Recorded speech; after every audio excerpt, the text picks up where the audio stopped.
Welcome to Griffonomics, where we conduct financial investigations to define the risk before we look at the reward.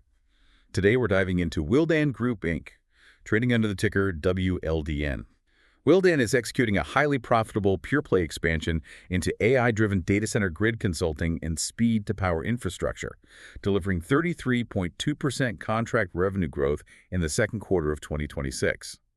However, this rapid top-line scaling creates structural questions around project ramp timing and second-half tax rate normalization, contrasting against a record-breaking 28.2% Adjusted EBITDA margin engine.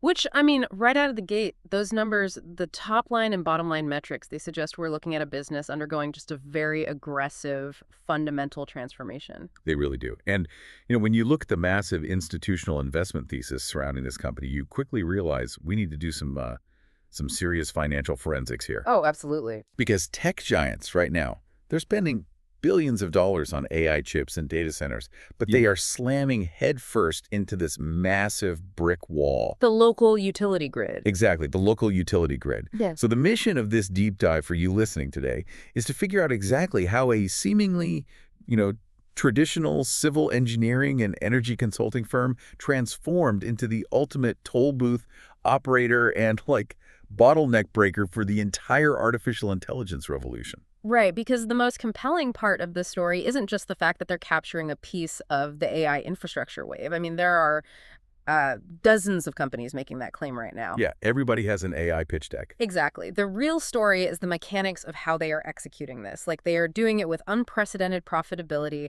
and this really fascinating asset-light model that is just throwing off a staggering amount of cash flow. So let's start by auditing that profitability, because we really need to look under the hood of their margin expansion. The second quarter of 2026 was undeniably a blowout. A total blowout, yeah. But to understand the mechanical variables here, we kind of have to look at two different revenue numbers. First, their contract revenue jumped to $231.0 million.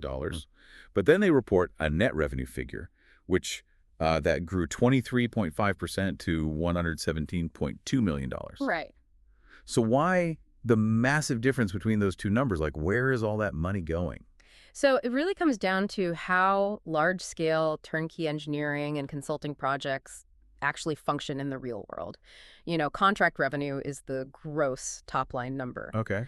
But if Willdan wins a massive grid modernization contract, they don't necessarily do every single piece of the manual labor themselves. There are these massive pass-through costs. So paying other people. Yeah, exactly. They have to hire specialized subcontractors. They have to procure heavy equipment and raw materials.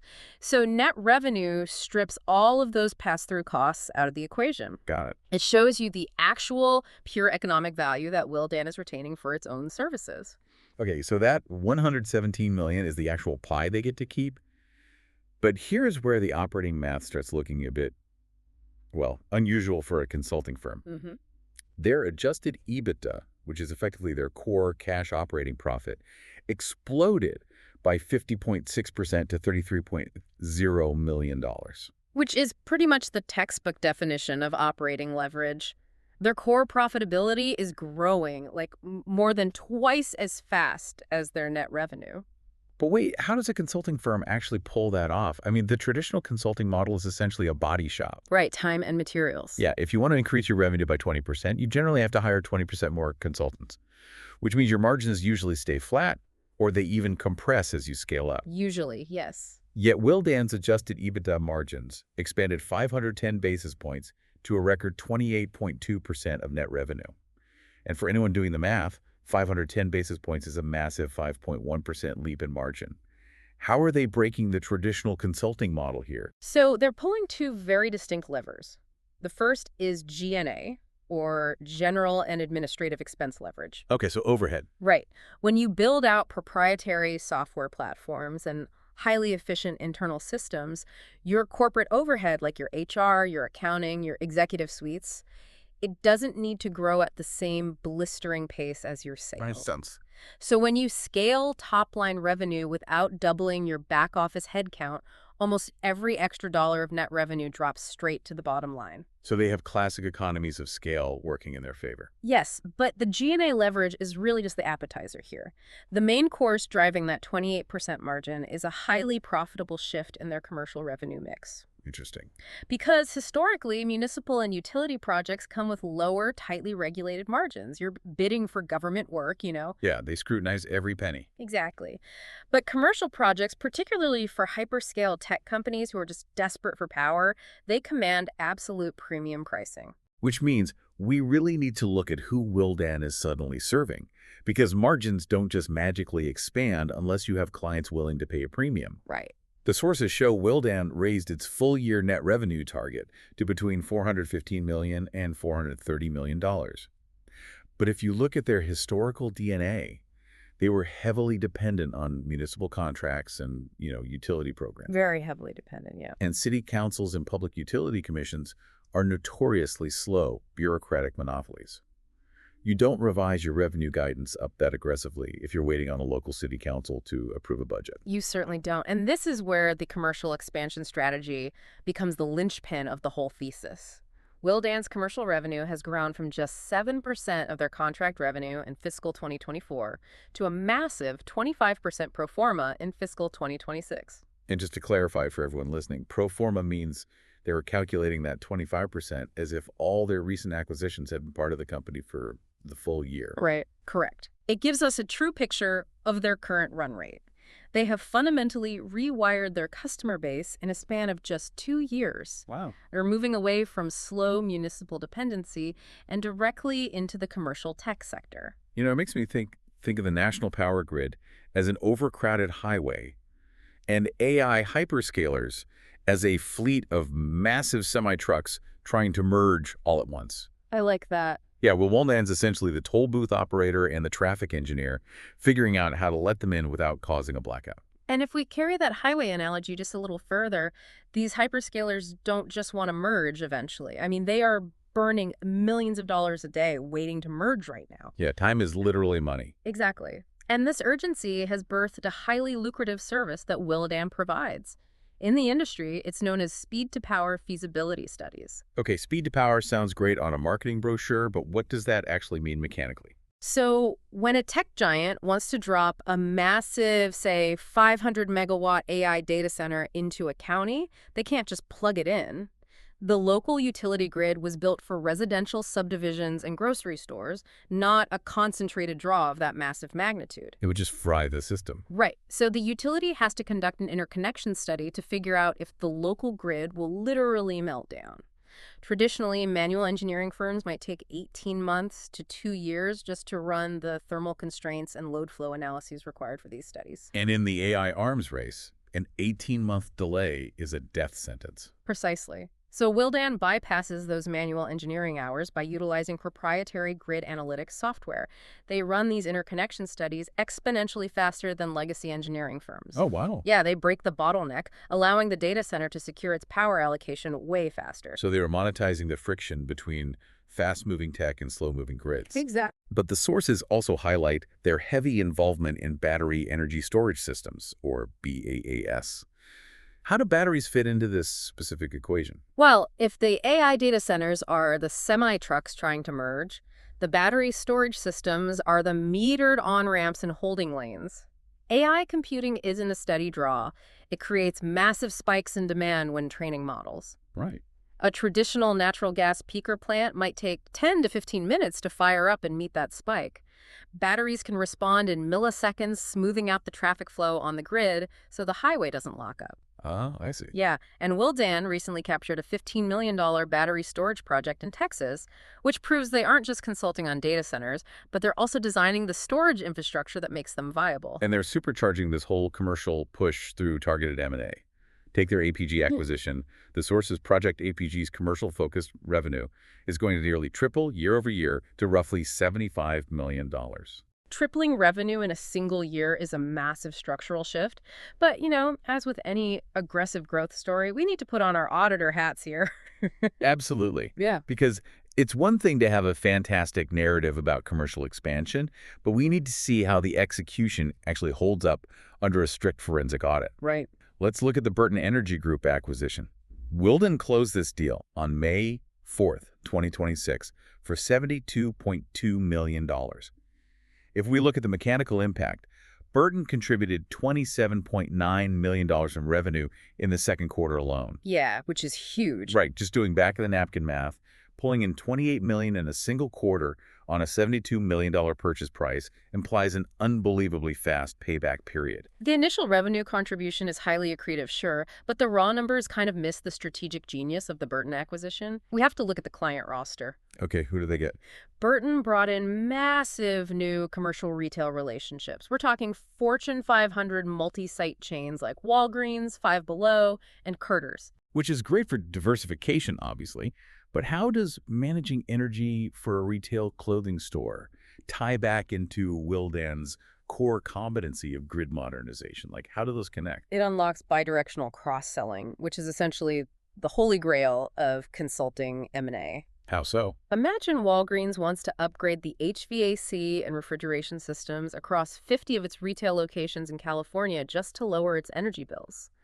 Because Burton is now part of Willdan, Willdan can step in and say, hey, not only will we design this upgrade, but we actually run the energy rebate and incentive programs for Southern California Edison. We can secure you massive utility subsidies to pay for this. Oh, wow.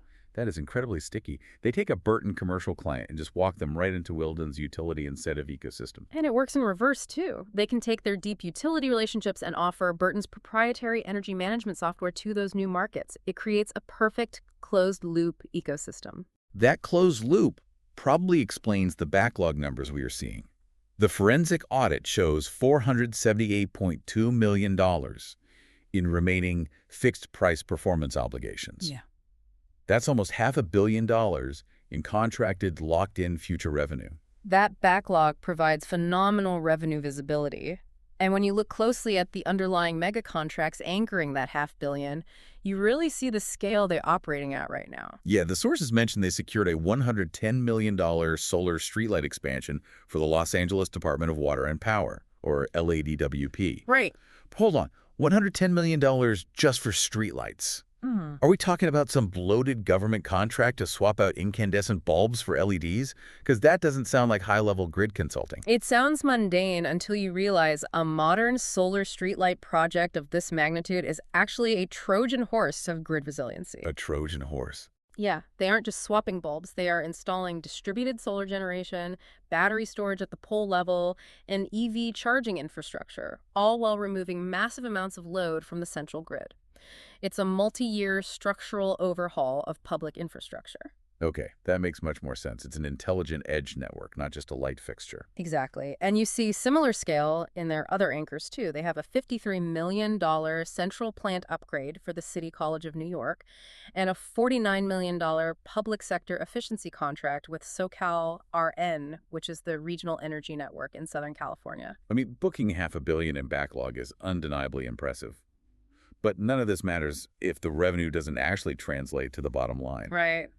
And this brings us to a very weird anomaly in their tax accounting that we really need to address. Ah, yes. Yeah. The tax rate. Yeah. On one hand, management guided for a 0% full-year tax rate.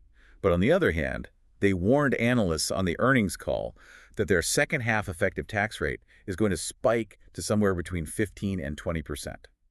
How can both a 0% full-year rate and a 20% second-half rate be true at the same time? It's deeply counterintuitive, I know, until you map out the accounting mechanics surrounding Section 179D of the federal tax code. Walk us through Section 179D. What is that? So Section 179D is a federal tax deduction meant to incentivize energy-efficient commercial buildings.